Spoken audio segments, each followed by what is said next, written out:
want to speak about today is one of the nevuos, one of the prophecies about the Gula Asida, the future redemption, that the same theme is mentioned a number of times by different Nevi'im, is the Pasuk. Also, one of the Psukim about it is, a number of the Psukim are pretty famous.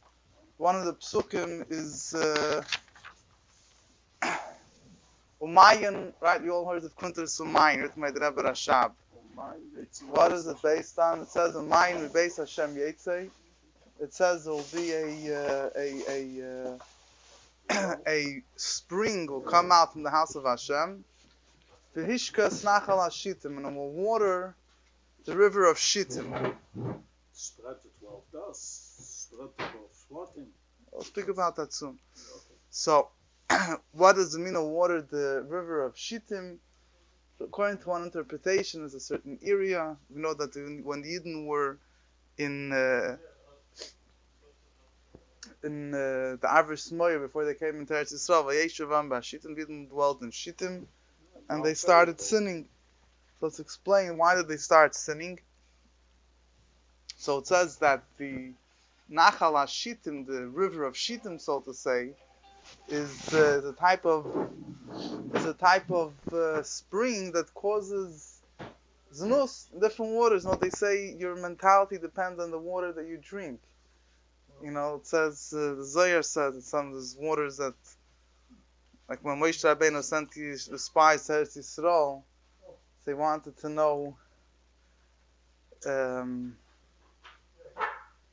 one of the things I think it says, he wanted to know what the water is like. So it's explained in the first that the water can make people strong or weak or smart or stupid. A lot of things depend on the water. So in Shittim there was whatever it means physically, spiritually, whichever way, but there was a Nachal HaShittim, there was a river of Shittim that created a stronger likelihood for Znus. And the Mayan Ribeis Hashem, the spring that will come out from the house of Hashem, will, so to say, transform that Nachal HaShittim, that it won't lead to negative things. On the contrary, it only lead a person to positive. Diffuse it, if that's the right word. Diffuse it and transform it. Not just diffuse it, but it'll be so, I mean, the whole Kunta Sumayin is based on the Indian, what we have also in the letters of Bas, in the terms used in the Ma'amar Basi Legani, Shtus Tiktusha, Ma'ina Shittim, Shtus explains spiritually that it's Shittim is the idea of Shtus Tiklipa, the unholy stupidity or folly, whatever you want to call it. And that's one of the themes of Kunta Sumayin, is explaining the foolishness of Tainugim Gashrim, of physical pleasures. The way how you transform it is through a spiritual revelation called the Ma'amar Beis Hashem, a spring of Hashem's house. Fine, but at any rate, that pasuk, which is a pasuk in the Navi of Yoel, is there's a number of other psukim that say the same theme. You have a pasuk in Zechariah. It says that Zechariah says there's two psukim actually in Zechariah. You have a pasuk Vayemahu Yetzumayim Chaim Yerushalayim, that in that day after the war of Gog and Magog, which he discusses there at length, when the Eibush will become king over the whole world, so it says that there will be live waters that will go out from Yerushalayim. Half of them will go to the East River, half of them will go to the West River, whatever it is. Chassidus speaks a lot about these things. You have the most detailed, where you have it as you have in Yecheskel. In the prophecy of Yecheskel sees a vision of the third Beis HaMikdash. There's a few prakim, a few chapters describing the different the structure of the third Beis HaMikdash, also the karbonos that are going to be brought in the third Beis HaMikdash, and so on and so forth. And it says that the Navi, the Malach that was showing Yecheskel around what the Beis HaMikdash will look like, it says that he took him to the entrance of the Beis HaMikdash, and he saw that there was water coming out from the threshold of the house. Also says Mayim Chaim. Doesn't say here the word Mayim Chaim. We'll soon see. And then I don't want to go. There's a number of details here to went out from this area, from that area. It says the way I'll quote the Gemara.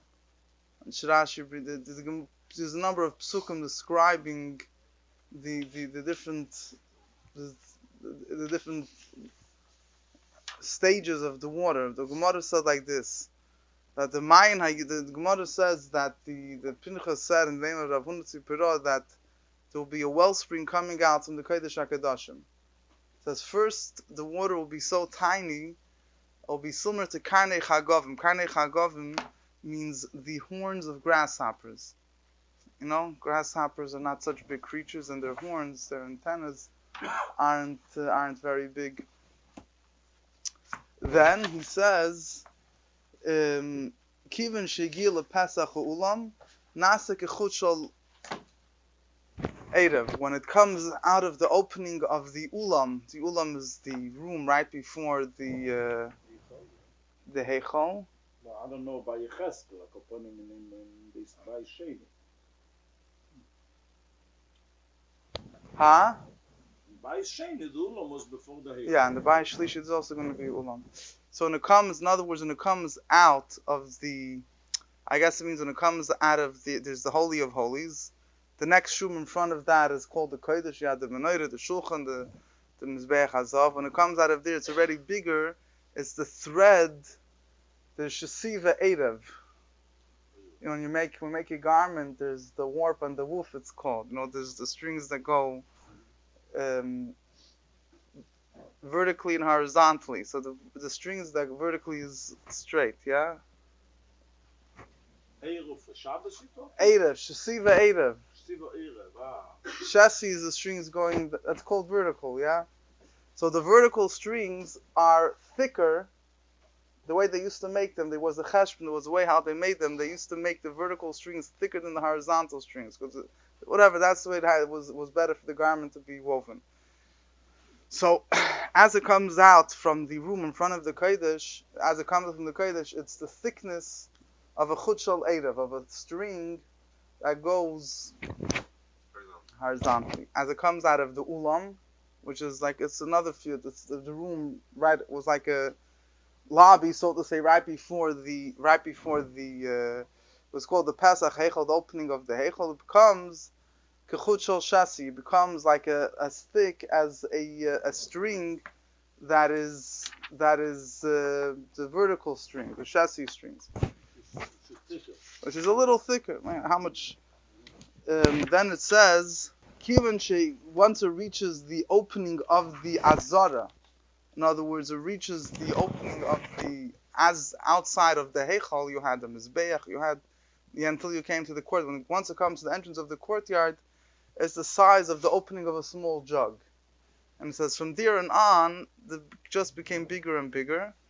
And the Gemara says, it got so big, it says that when it reaches a place, it's called Pesach Beis David. House of David, not exactly sure where that is. It's a certain place in Yerushalayim. It's called Ir David. Okay. And it's the place where Ken Zain, so it becomes, residence. it says it becomes a Nachal Shoitef, a rushing river in which different people that are Tamei, a Zav, a Zava, a Nida, a woman that gave birth, will toivel. That's what the Gemara says over there. Earlier on, the Gemara brings other psukim that explain that also different levels of how high this water will be. First 1,000 amma, it was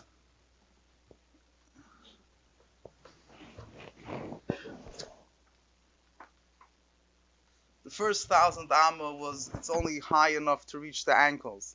The next 1,000 amma reaches the knees. The next 1,000 amma reaches the waist. The next 1,000 amma reaches the goes further, and here there's different versions, but anyway, it says the water gets so big, the Gemara says that boats even won't be able to go there, even huge boats. So the Gemara, that whatever that means is that either the current will be so strong they won't be able to go there. Then the Gemara says that even the Malach HaMavis won't be able to pass through it. Fine. So there's a number of details here which all needs to be explained. I'm not going to be able to go through these details tonight. But then the pasuk continues that the Malach calls Yecheskel and he says that, he shows him the edge of the river, the Sfas HaNachal. And he says that on the edge of the river there are many, many trees from either side of the river. And he says that these waters are the waters of these rivers going to go to different rivers. It says it's also in different places discussed. It goes to this, going to go to the Yam HaMelach. It says it's going to take its, the Dead Sea is called the Dead Sea. It must have been sick and became dead, and it's very salty. So Moshiach will come. The Yam HaMelach will be ice salty. It will be healed. I don't know where in English is coming the word Dead Sea. Ich weiß nicht, aber er sei es geworden. You don't find it. I mean, ich weiß nicht, and it's going to go until it's going to come to the Atlantic, and it's going to heal the waters from their saltiness. It says, however, there's also different health that it's going to cure. They're going to have qualities of curing people that are sick or sicknesses, and they'll have a lot of fish, different things. I got some mice. There'll be fishermen from here to there catching fish from it, many fish. And then it says, then the pasuk finishes off the whole kapitel Mem Zayin, basically, not the whole kapitel Mem Zayin. The whole beginning of kapitel Mem Zayin speaks at length about this river. At the edge of this river, there will be kol eitz machal, all foods to be eaten.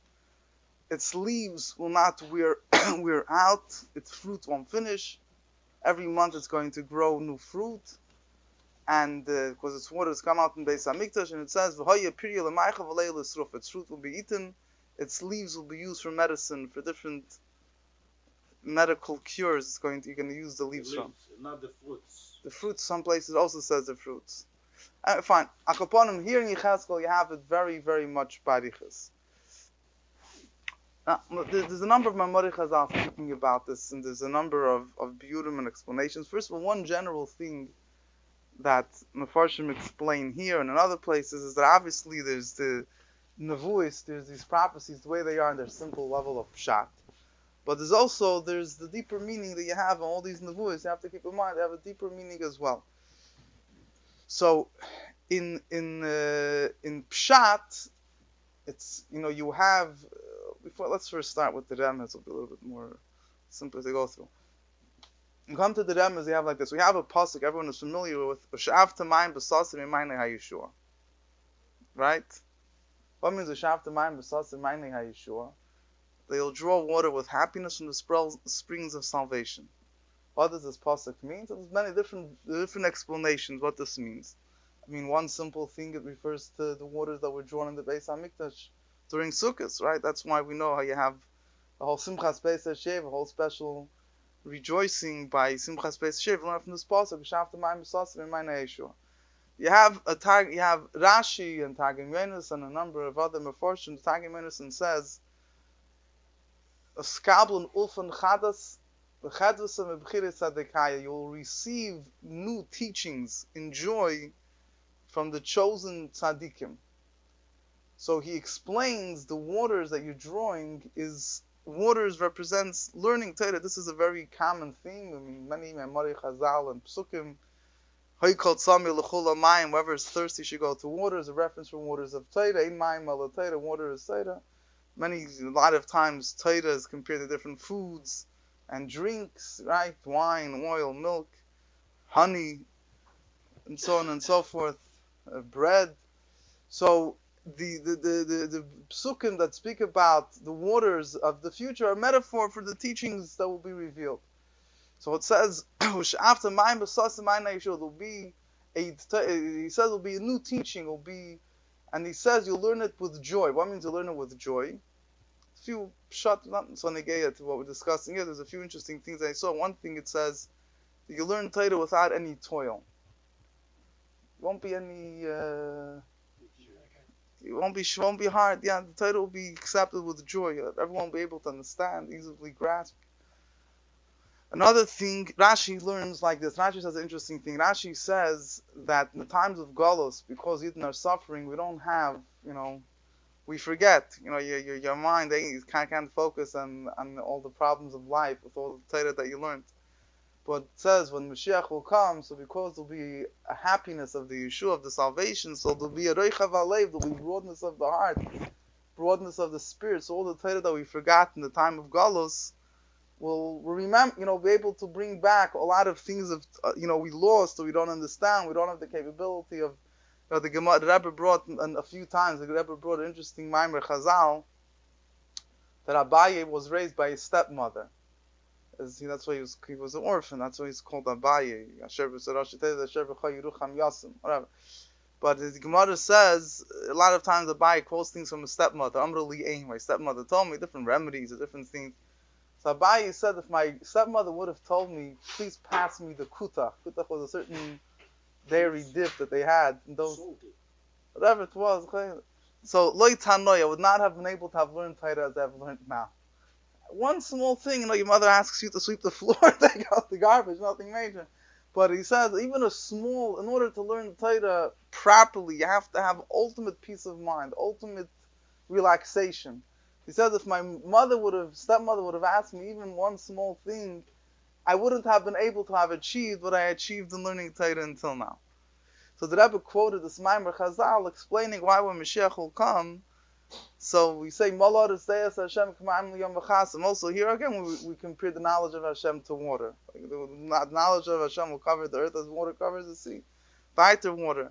So he says, because besides the fact that will be great revelation of wisdom, but even from our ability to comprehend wisdom, besides all the things that will become very smart and talamaisis, but even just from the fact that we won't have any bothers of life, everything will be taken care for us, that will greatly enhance our ability to sit and learn and understand Torah. So Rashi says that in Golus, we don't have a Reichav Alev, we don't have the ability, a lot of things were lost, certain details of Torah and understanding of Torah was lost in Golus. Mashiach will come, there'll be sussing, there'll be happiness, so then we'll draw the waters of happiness, we'll regain our knowledge of Torah. That's what Rashi says.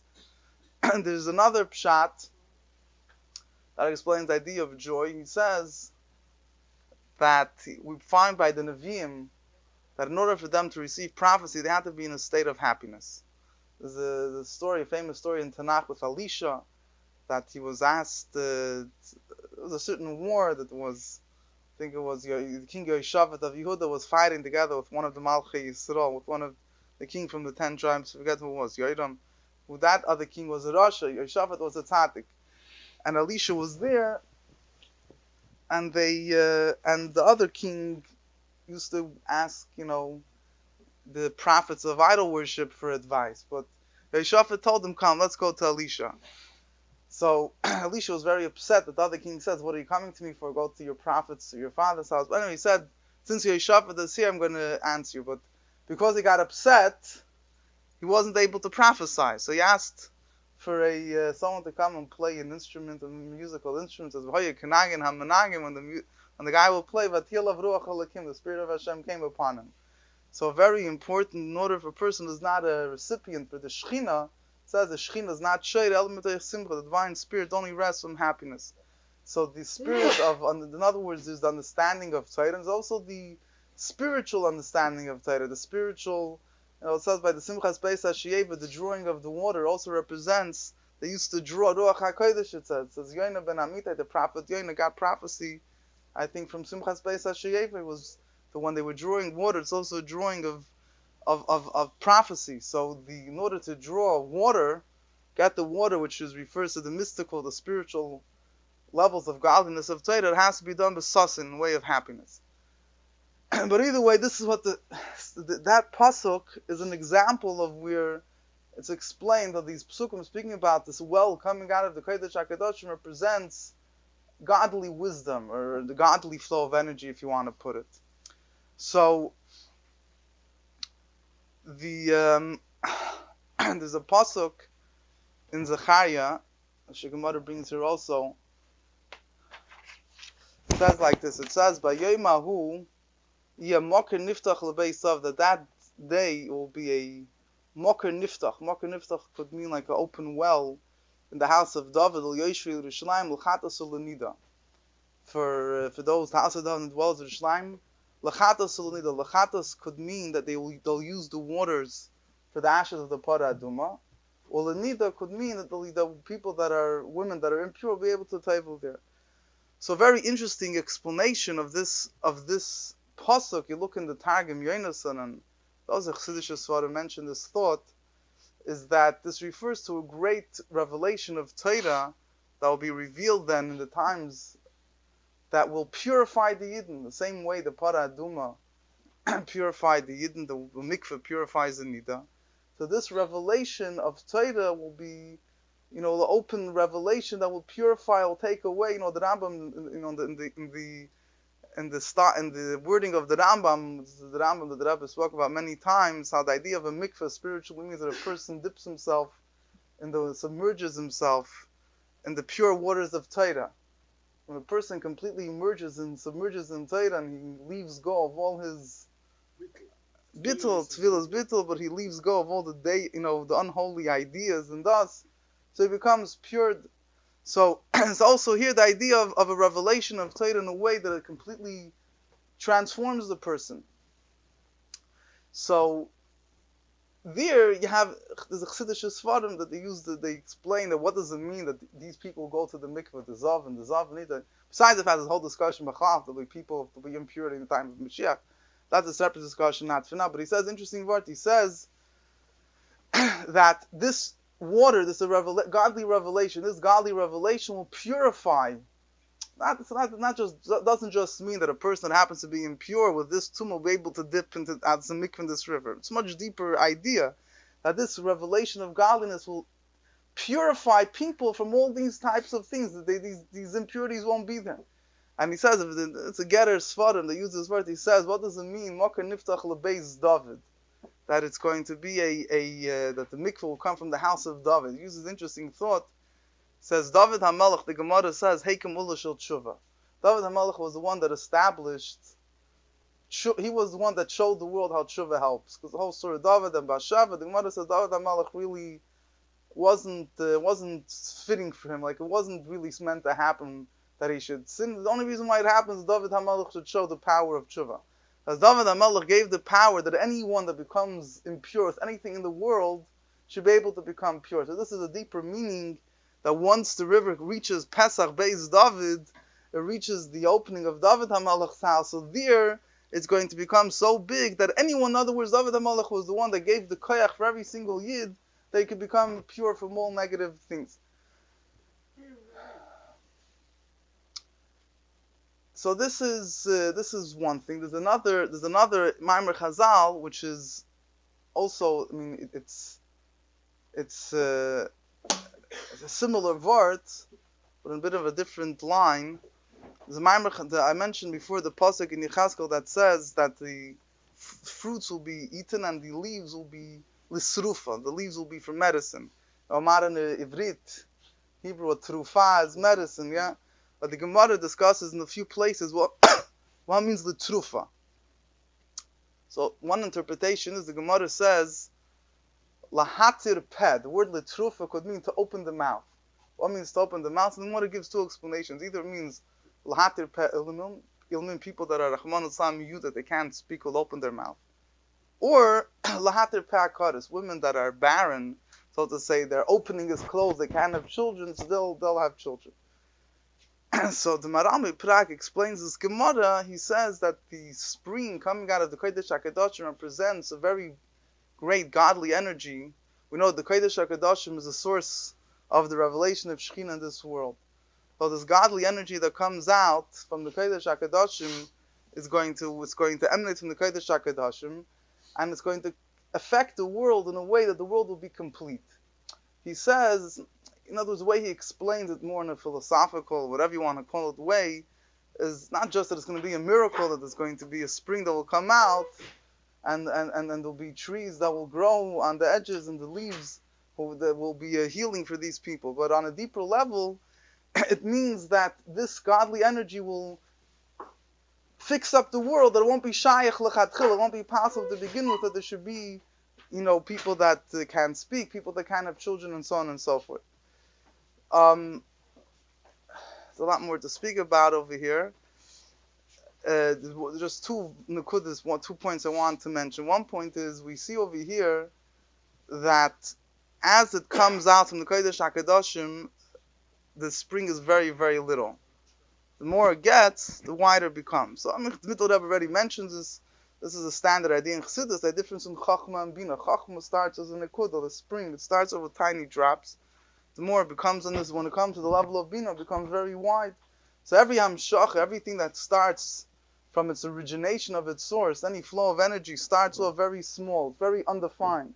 The more it comes out, then the more it comes to the level of understanding and grasping, the wider and wider it gets. Another interesting, it's a drush. The Chassam Sofer says an interesting word over here, which I think is worthwhile to repeat. He says like this. He says, why was the second Beis Hamikdash destroyed? Because of Sinas Chinam. So he says, the Gemara says that Sinas Chinam, fighting, is compared to a breach of water. You ever saw a Levi? Unfortunately, they had floods. When Levies that are there to protect the overflow of river, and the water breaks, so what happens? It starts off with a tiny, tiny leak. It starts off with a tiny leak, and then they can within a matter of a short amount of time, the whole levee collapses and it flows over. So the Gemara says that a fight is like that. Once you start a fight, just a small little thing, it's just it loses control. So don't start the fight. Say, oh, I have to tell him something. I can't be quiet. Because once you're going to say just a little thing, it's similar to Bitka the Gemara. The Gemara says there's a fight. It's like once a small thing comes, it's already lost control. So he says Sinas Chinam starts with a little thing, and then it spreads out and you lose control. This is what destroyed the second Beis Hamikdash.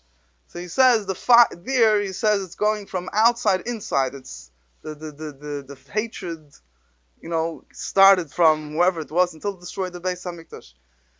He says, Mida connected Mida, measure for measure, lasad lava. He says, he brings another Maimer Chazal, in the positive sense, says that a Talmud Chacham is like a small seed that you put under the ground, that once it starts sprouting, every seed, when the springtime comes, it starts sprouting, and then it, before you know it completely grows, much bigger. So he says, the revelation of Torah will also be Mida connected, and in the positive way, to transform the destruction of the Beis Hamikdash, which took place in this way of Sinas Chinam, which starts so small and then gets bigger until it gets out of control. Same way the revelation of Torah will be a little bit, but start off slow, but before you know it will go out of control, and there it's going to be from the inside to the outside. It's going to, the Churban Beis Hamikdash started that there was Sinas Chinam amongst whatever the lay people until it worked itself up until the destruction of Beis Hamikdash. In the good side, in the rectification of this, by the third Beis Hamikdash, is going to come from the inside, from inside out, from the Beis Hamikdash, and the Kodesh HaKadosh will be this flow of Torah, which will also measure for measure, will start it will seem as very small, but then it will, before you know it, it's going to completely transform the world in a positive sense. Take it from Yad Mamish.